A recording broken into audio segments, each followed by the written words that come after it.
Alcohol, it's woven into celebrations, social gatherings, even relaxation after a long day. People see no harm in social and occasional drinking. For decades, we have heard that a glass of red wine is good for the heart. But is that true? Welcome to Second Opinion, where experts speak first.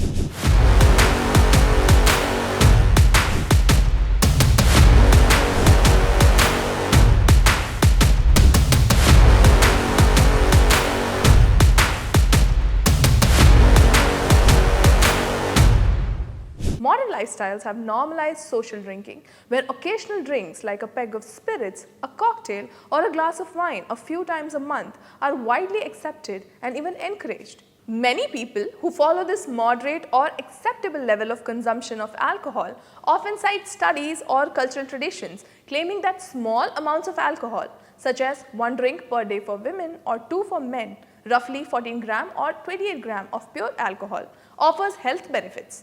However, scientific evidence and doctors challenge this view. A major study published in the Lancet from the Global Burden of Disease project concluded that no level of alcohol consumption is completely safe for health. It found no clear evidence supporting health benefits from any amount of alcohol, as any potential minor advantages are outweighed by serious risks like cancer.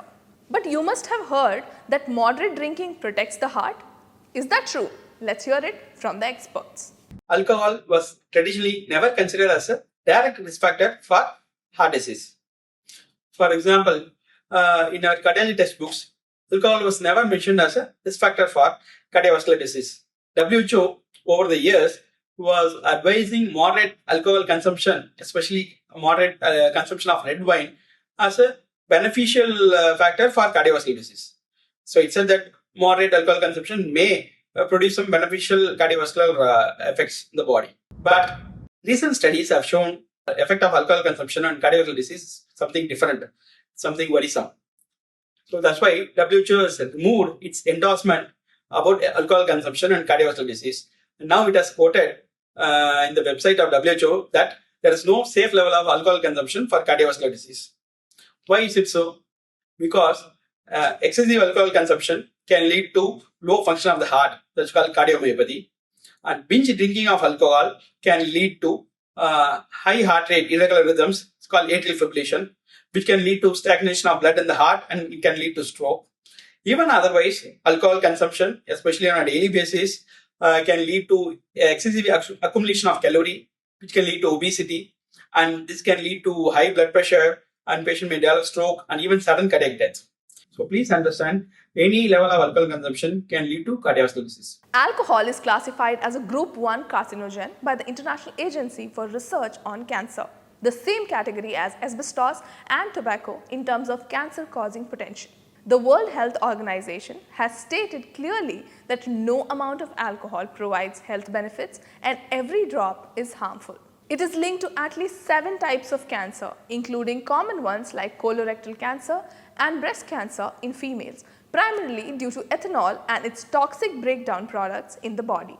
Doctors emphasize that ethanol's biological effects increase cancer risk regardless of the beverage type, quality, price, or quantity consumed.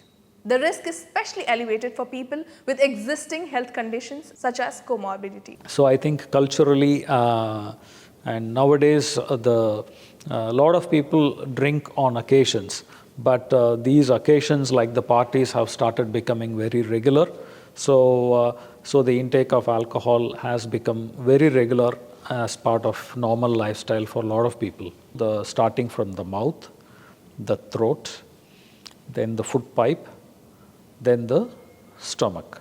So if the gastritis doesn't heal, and because of repeated insults happening because of repeated intake of alcohol, when the wounds don't heal and get irritated more and more, then finally it turns into a normal injured cell, turns into a cancerous cell.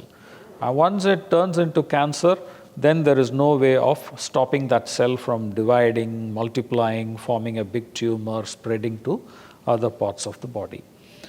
And apart from these areas, liver, because of the chronic damage to the liver, because of changes called cirrhosis in the liver, Even that can be a predisposing factor for liver cancer.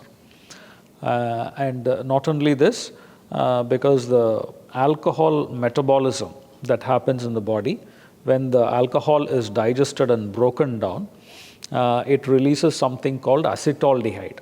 So this chemical is a type 1 carcinogen, which means this can directly cause cancer. So any the large intestines or the stomach can all be exposed to this carcinogen, and then they can turn into cancer, because the acetaldehyde can actually damage the DNA of the cells and can turn normal cells into cancer cells.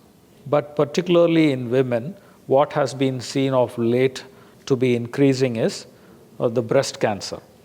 Even though we definitely know that the alcohol never directly comes in contact with the breast tissue, but probably it is because of the metabolic products of the alcohol that have clearly caused an increase in the incidence of breast cancer in women.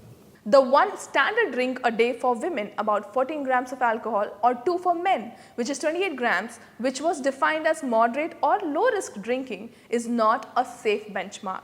It might lower some risk compared to heavy drinking, but it does not eliminate them. An acute large intake of alcohol can sometimes lead to the acute pancreatitis. And what happens when the pancreas is damaged? The powerful enzymes doing the digestion, because of the damage, they leak out of the pancreas and they digest whatever organs are surrounding them, and hence it becomes a life-threatening issue. Most of the patients who develop severe acute pancreatitis end up in the intensive care unit, and those who are getting treated in the ICU, about 10% of them lose their life as well. The risk of liver damage starts climbing with even small amounts, and it's especially higher if you have other health issues like comorbidities. For some cancers, risk rises linearly. There is no safe level. Most of the patients put a question to me. My friend drinks even more than me, but he is good. But why I should develop a liver disease? Because of all these patterns. It is not a single factor, not just the quantity of alcohol that determines the pattern, the gender. There are genetic risk factors who develop even at a lower dose, they develop a severe liver disease. Again, how do you define this occasional alcohol use? My patients usually say having 1 to 2 drinks a week or is considered occasional. This cannot be generalized, because the pattern of liver damage by alcohol not only depends upon the dose of alcohol you take, the frequency, it also depends upon the type of alcohol you consume. It varies with respect to beer, it varies with respect to the wine, it varies with respect to the hard liquor, what you consume. Hard liquors are not the same when compared to beers or wine. The type of individual, because women are more prone for liver damage even at half the dose when compared to men. Also the presence of other factors like obesity, fatty liver, diabetes, all add on to the degree of liver damage. So my advice is, say simply no to alcohol. Alcohol is a depressant. It worsens anxiety and depression long term, disrupts sleep, and raises addiction risk. Socially, it's normalized as a coping tool, happy hour to de-stress, but it often backfires. Beyond physical health, what about mental health impact of alcohol and addiction? Some people use alcohol to socialize with people. Some people use alcohol to cope up their stress. Whatever be the reason, when you take alcohol, our brain prefrontal cortex has got 2 systems. One is go system, other is stop system. So go system is like a reward and the stop system acts like a brake. So when there is no brake system, they won't be able to stop their drinking. People without alcohol problem, when they drink, when their brake is fine, they'll be able to stop. But people with this alcohol dependence, it is very difficult for them to stop it on their own. And when they use alcohol as a coping strategy, people with anxiety or depression, not always primarily alcohol dependence. But when this neurological disorder, that is neurotic disorder with anxiety and depression, when they use alcohol as a coping tool, it is actually going to worsen their health, and they will become more and more depressed, and they'll become dependent on this alcohol on a later date. So instead of using alcohol or any other substance as a coping tool, better get mental health support or go for primary proper treatment for this anxiety and depression and stay away from alcohol. It is not about moral right or wrong, it is about their mental health issue that is actually causing this problem as a worldwide issue. Alcohol is celebrated, social lubricant, rite of passage, stress reliever. Ads portray it as a sophisticated fun.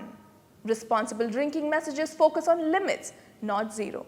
But this normalization affects your health. People think a little is fine because everyone does it.